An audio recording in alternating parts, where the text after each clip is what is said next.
Bonjour et bienvenue chez Megahertz Shop.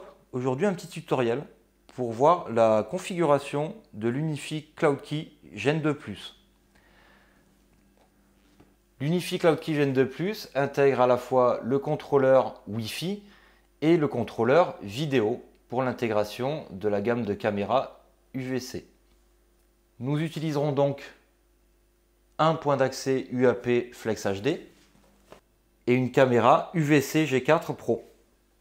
Le contrôleur Unifi Cloud Key Gen 2+ devra être relié à votre réseau local. Le contrôleur Unifi Cloud Key Gen 2+, la caméra et le point d'accès seront tous les trois reliés sur un switch de votre réseau local. Voyons maintenant la configuration avec le premier lancement du contrôleur. Passons maintenant à la partie paramétrage des contrôleurs. Donc une fois que tout est branché sur le réseau, vous pouvez utiliser l'application UBNT Discovery Tool, disponible sur le site du fabricant, pour afficher tous les équipements Ubiquiti présents sur le réseau. Donc là, on voit la caméra, et si on clique sur Unifi Family, on voit ici le Cloud Key Gen 2+. On voit donc son adresse IP en 40.102 ici. En cliquant dessus, ça ouvre directement le navigateur. Et on voit ici qu'on a accès au paramétrage de la partie hardware, le Cloud Key lui-même pour faire des mises à jour, etc. Unifi Protect pour la partie vidéo et Unifi Network pour la partie Wi-Fi. Donc pour la partie Wi-Fi, Unifi Network, on lance le setup. Ici, on peut mettre le nom du contrôleur.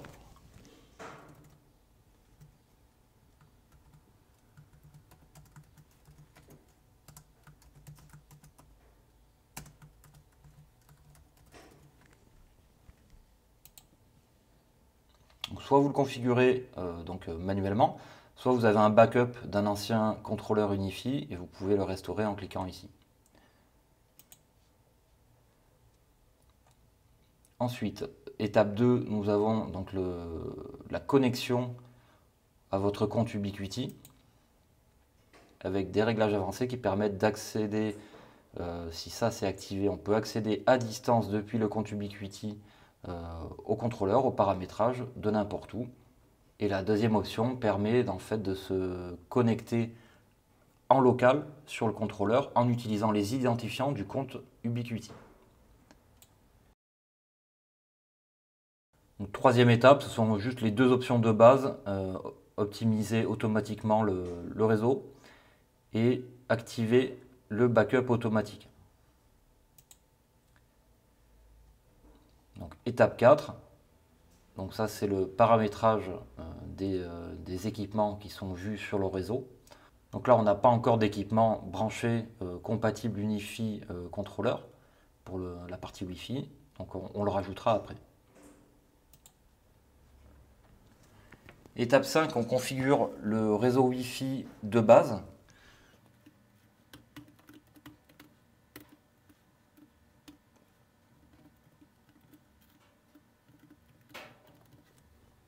L'option ici, si elle est activée, permet en fait de configurer différemment les réseaux 2 Go 4 et 5 Go. Donc là en fait dans ce paramètre là, si on l'active, en fait ça combine les deux. 2, 4 et 5 Go ont les mêmes paramètres Wi-Fi, SSID, clé de sécurité. Cette étape là, on peut la zapper, hein. Si on veut la configurer plus tard, c'est possible, il suffit de cliquer sur Skip. Un petit récap de la config ici, de tout ce qu'on a saisi depuis le début.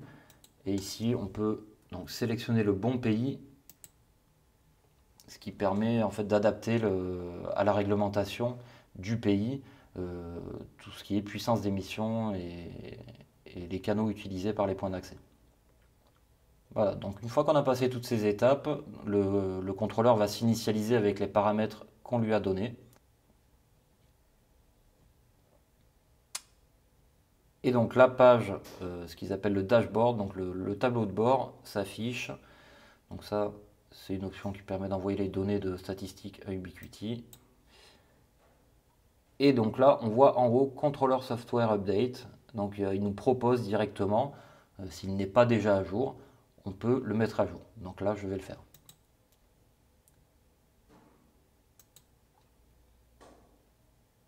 Donc la mise à jour se fait en tâche de fond. On verra au bout d'un moment apparaître un écran qui nous dit que le contrôleur va redémarrer. Donc on reprendra le petit tuto une fois que la mise à jour sera installée. Voilà, donc le contrôleur a redémarré, il est à jour. Nous allons maintenant aller dans Device, puisque j'ai branché le point d'accès qui apparaît ici en attente d'adoption. Donc on peut cliquer dessus pour faire apparaître donc les infos du point d'accès. Donc on a le bouton Adopt.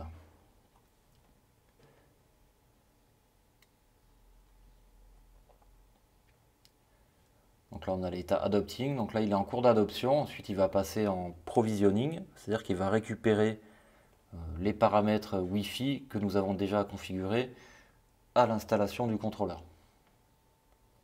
Voilà, donc le point d'accès passe à l'étape provisioning, donc il récupère sa config.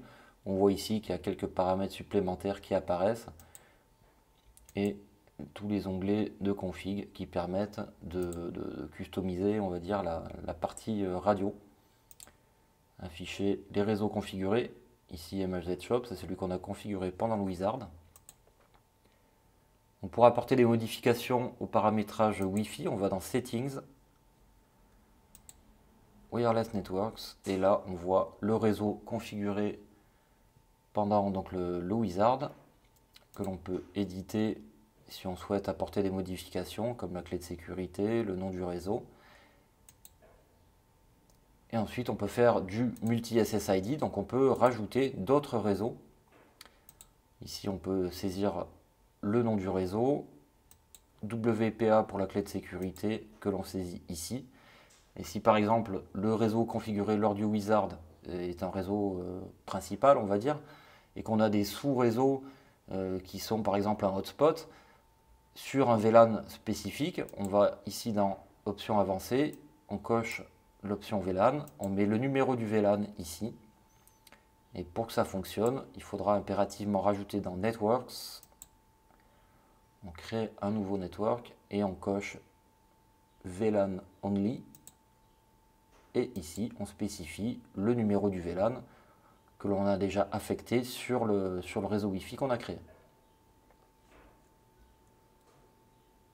À partir de là, les réseaux Wi-Fi sont configurés. Dès qu'on applique une modification, le point d'accès va passer à l'état provisioning pour récupérer les nouveaux paramètres. À partir de là, les différents réseaux Wi-Fi seront utilisables. Donc, la procédure sera la même, que ce soit pour ajouter différents modèles de points d'accès ou des switches, par exemple, de la gamme Unifi toujours. Voilà, nous allons voir maintenant la partie vidéo du contrôleur. Donc, on revient sur la page avec l'adresse IP du CloudKey Gen 2, Gen 2+, et on passe sur la partie Unifi Protect. Donc, c'est un contrôleur qui est installé en parallèle, donc il a lui aussi besoin d'un paramétrage de base. Donc là, on met le nom du ce qu'ils appellent NVR, hein, c'est l'enregistreur vidéo.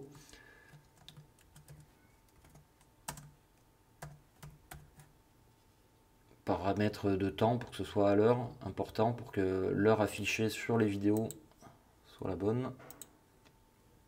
Étape 2, donc on configure le compte pour se connecter au contrôleur, donc identifiant et le mot de passe. À partir de là, on passe sur l'étape 3 où on peut configurer l'accès distant. Donc pareil que sur la partie Unifi, hein, vous avez un compte chez Ubiquiti. Vous vous loguez dessus, vous avez accès à la fois au contrôleur Unifi Wi-Fi et aussi au contrôleur Unifi Protect pour la vidéo.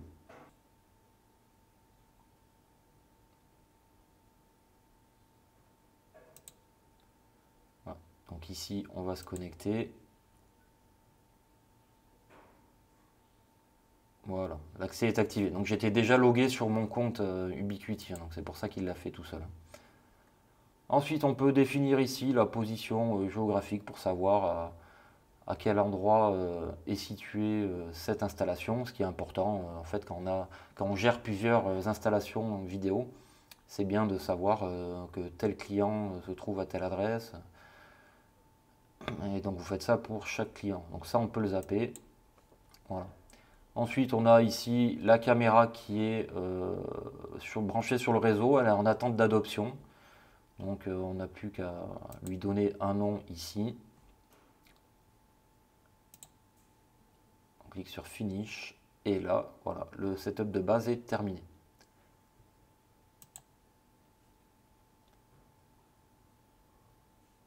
Donc l'adoption de la caméra est en cours. Pareil que pour les points d'accès Wi-Fi. Donc là, en plus de ça, il passe en mode updating. Donc il met à jour la caméra automatiquement. Et on voit ici, donc on le fera après parce que là, la caméra est en cours de mise à jour. On voit qu'on a aussi une mise à jour disponible ici qui doit être celle du contrôleur lui-même.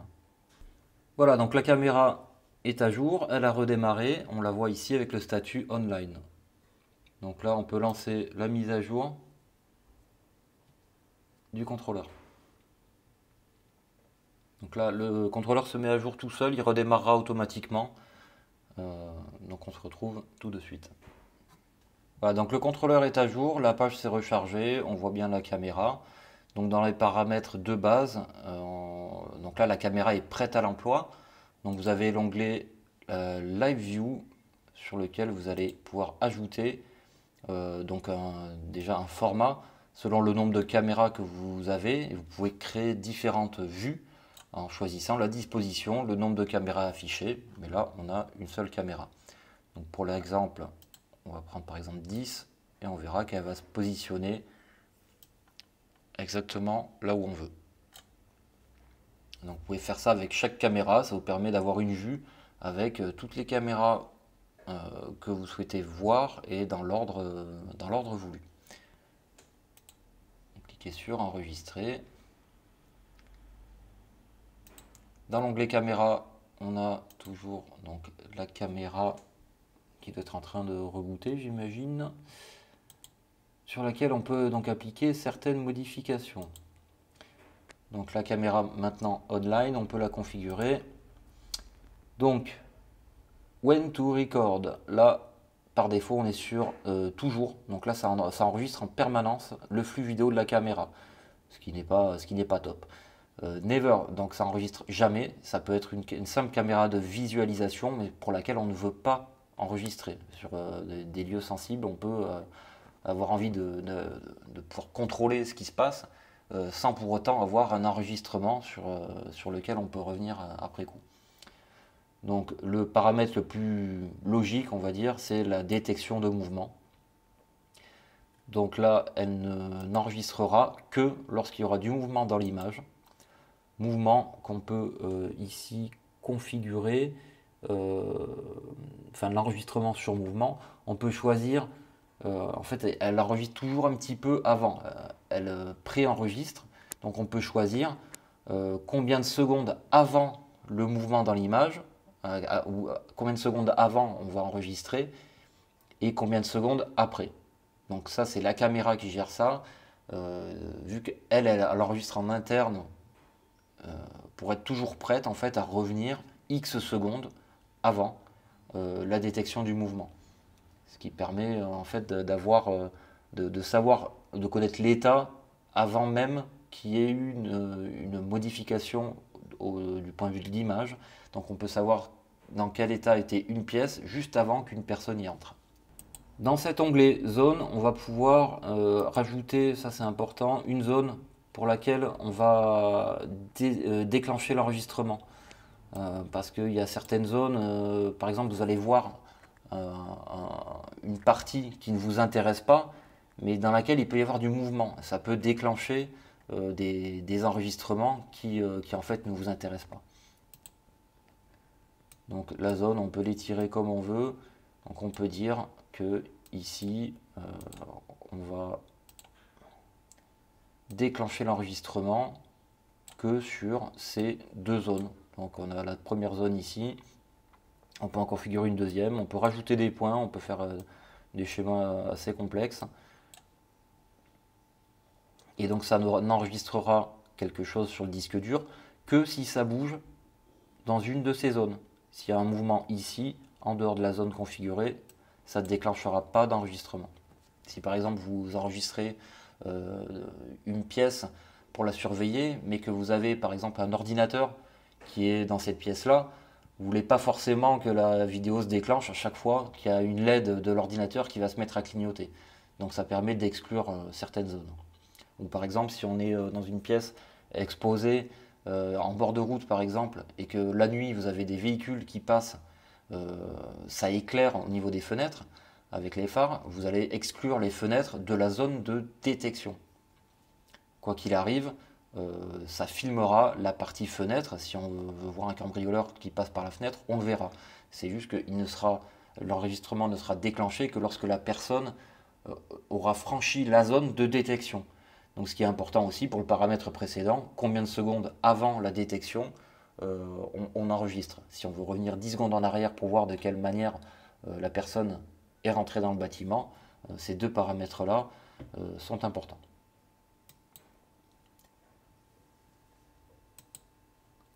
Donc, dans l'onglet Général, on va pouvoir ici nommer la caméra. Si vous voulez mettre caméra entrée, caméra bureau, voilà, tout ça vous pouvez le customiser.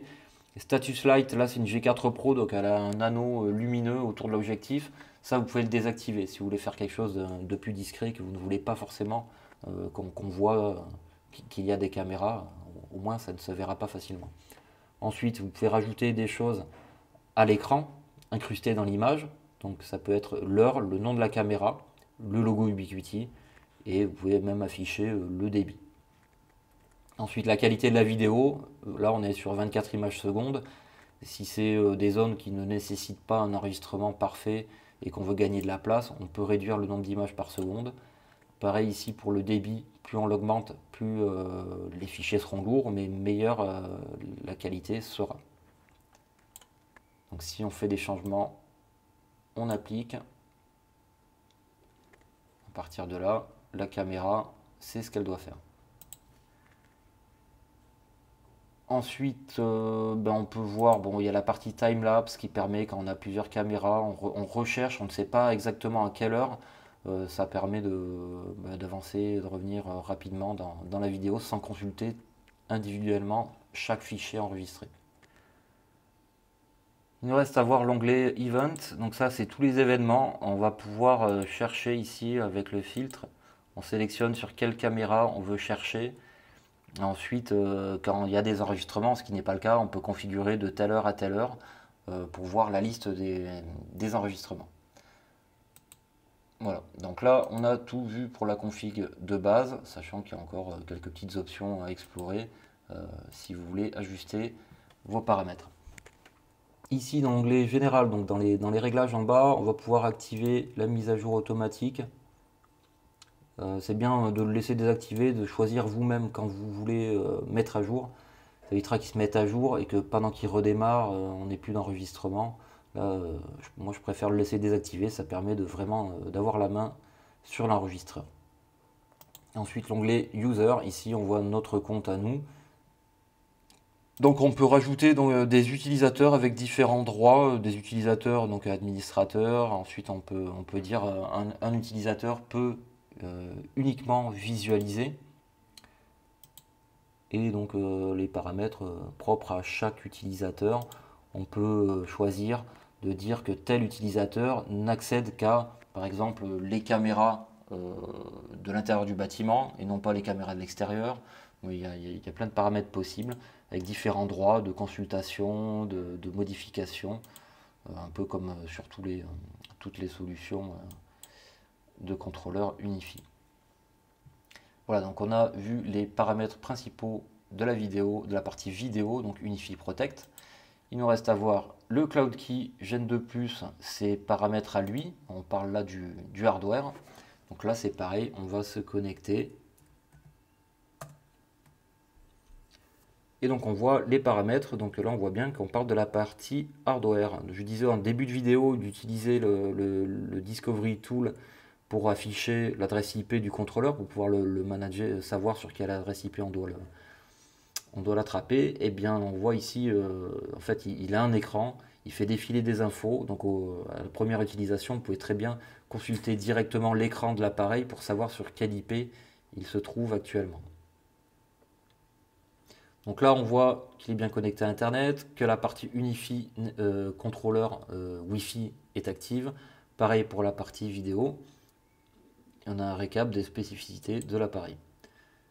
Donc les performances, toujours pareil, pour voir la charge CPU, la température, l'état de la mémoire, combien il en reste, etc. Les différents contrôleurs, pour la partie Wi-Fi, la partie vidéo, on peut les ouvrir en partant de là. On peut les arrêter, les redémarrer, on peut entre guillemets manager en dehors du contrôleur lui-même, on peut le forcer à redémarrer, lui réinjecter des backups. La partie network, on a un onglet avancé. Là, par défaut, c'est un client DHCP, donc l'appareil récupère une IP sur votre réseau. S'il n'en récupère pas, il a une adresse IP de secours. Par défaut, c'est 1.30. Sinon, on peut le mettre, certaines personnes voudront le mettre en IP statique. Donc, il suffit de le sélectionner et de configurer tout ce qui est IP, masque, passerelle et les serveurs DNS importants pour tout ce qui est mise à jour, etc. Dernier onglet Settings, ça permet de personnaliser le nom de l'appareil tel qu'il sera vu sur le réseau. Les paramètres de temps pour qu'il soit toujours à l'heure. Partie hardware, on peut faire un reset d'usine, éteindre l'appareil ou le redémarrer. Des fois, on n'accède pas à un contrôleur, on ne sait pas pourquoi, mais il suffit de le rebooter. C'est mieux de passer par là plutôt que de tirer la prise, sachant que ça reste quand même un petit ordinateur, hein, ce contrôleur, avec un disque dur à l'intérieur. Donc il vaut mieux éviter de faire des reboots électriques. Si c'est accessible, on le fait à partir de là. Et ici, on peut donc faire des mises à jour de firmware. En sélectionnant, vous téléchargez le fichier et ensuite vous pouvez ici soit sélectionner l'URL du fichier firmware à appliquer, soit uploader directement le fichier. Voilà, donc nous avons fait le tour de l'Unifi CloudKey Gen 2 Plus avec ces deux contrôleurs Wi-Fi et vidéo. Les paramètres de base ont été abordés. N'hésitez pas à nous mettre un petit commentaire si vous souhaitez avoir des informations un peu plus poussées. J'espère que ce tuto vous a plu et à bientôt.